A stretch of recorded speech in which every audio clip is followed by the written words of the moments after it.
कि आपको पैमाने के बारे में बताऊं। पैमाने का विस्तार तो बहुत ज्यादा है, लेकिन जो आपको चाहिए कक्षा 6, 7, 8 में, उस पैमाने में हमको बस ये 7 चीजें ध्यान रखना है। Kilo, hecto, deca, metre, deci, centi, milli. यानी ये देखिए, ये बड़ा है जो सबसे ऊपर है, देखिए सीढ़ी बनी हुई है केवल समझाने के लिए कि ये सबसे बड़ा है, उससे छोटा ये, उससे छोटा, उससे छोटा, उससे छोटा, उससे छोटा, और ये सबसे छोटा है। पैमाना का मतलब क्या हुआ?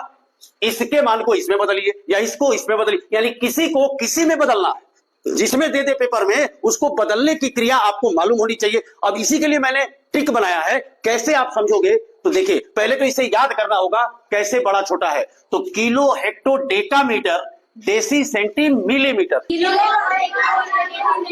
हाँ, kilo, hecto, deca, metre, deci, centi, millimetre, यानी सबसे बड़ा ये, सबसे छोटा ये। यहां भी संकेत दिया है समझाने के लिए आपको। ये देखिए लाइन, सबसे बड़ी, छोटी, छोटी, छोटी, छोटी, ये सबसे छोटा, यानी ये जो दिया गया है बड़ा और सबसे छोटा। किलो, हेक्टो, डेका और मीटर, डेसी, सेंटी, मिलीमीटर। अब किसको किसमें बदलना है तो कैसे बदलेंगे, इसको बेटा बहुत ध्यान से और करके सीखना है। देखिए क्या है, जैसे बड़े से छोटे, यहां दिखा गया, देखिए ये बड़ा है ना, बड़े से जब छोटे की ओर चलेंगे तो गुणा करेंगे। ये याद रखना, बड़े से छोटे की ओर चलेंगे तो क्या करेंगे?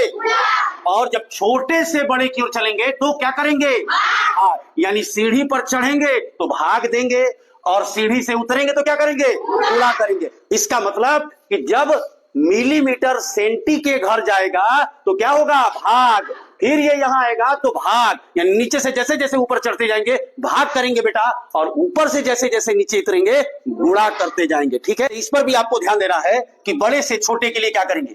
एक के आगे क्रमवार 0 लगा देंगे, और छोटे से बड़े के लिए क्या करेंगे? 1 बटा यानी भाग, एक के आगे क्रमवार 0 लगाएंगे। लेकिन जब तक इसका अभ्यास नहीं होगा आप समझेंगे नहीं, करके सीखना होगा। तो हमने छोटा सा उदाहरण रखने का प्रयास किया, जैसे 5 किलोमीटर है, ये किलोमीटर है बाबू। अब हमको जहां भी बदलना है तो जितना लिखा गया है पहले हम लिख देंगे, 5, 15, 25, 20, 50 जो भी लिखा है इतना। क्या करना है? ऊपर से नीचे उतरने में गुणा करना है, तो गुणा हो गया। गुणा के बाद क्या करते हैं? एक के आगे उतना 0 लगाते हैं जहां चलना है। अब आप बताइए कहां चलना चाहते हैं? मीटर के पास चलना चाहते हैं तो 1, 2, 3, यानी एक के आगे 3 0 हम क्या करेंगे? लगा देंगे, और तब ये 5 में गुणा करेंगे तो कितना हो जाएगा? 5000 मीटर।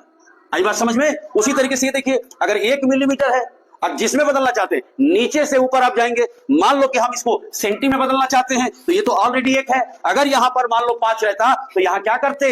5 गुणे 1 बटा। ठीक, तो मान लो 1 मिलीमीटर है तो किसमें बदलना है? सेंटी में, तो 10 सेंटीमीटर। मान लो कोई बच्चा कह रहा है कि नहीं हम डेसी में बदलेंगे तो क्या हो जाएगा? 1 के नीचे 1 के आगे 2 0 और ये डेसी मीटर। इसी तरीके से हम बढ़ते चले जाएंगे। एक और बात हम आपको बता दें, अगर बाई दी में ध्यान देना, 1 मिलीमीटर है, अगर कोई कह दिया कि 7 मिलीमीटर, 7 मिलीमीटर, ये 7 मिलीमीटर को डेसीमीटर में बदलो तो देखो ये 7 जितना अंक लिखा होगा 7 बटा 1 के आगे कहां जा रहे हैं? मिलीमीटर से डेसी पे जाना है। कहां जाना है? डेसी पे जाना है। मान लो डेसी पे जाना चाहते हो तो 2 0, मीटर पे जाना चाहते हो तो 3 0, जहां जाना चाहते हैं हम डेसी पर जाना चाहते हैं तो ये 2 0, इतना आपका हो जाएगा डेसी मीटर। अब हम इस पर सवाल देंगे, सवाल करके जब अभ्यास करेंगे तो और ज्यादा समझ में आएगा। धन्यवाद।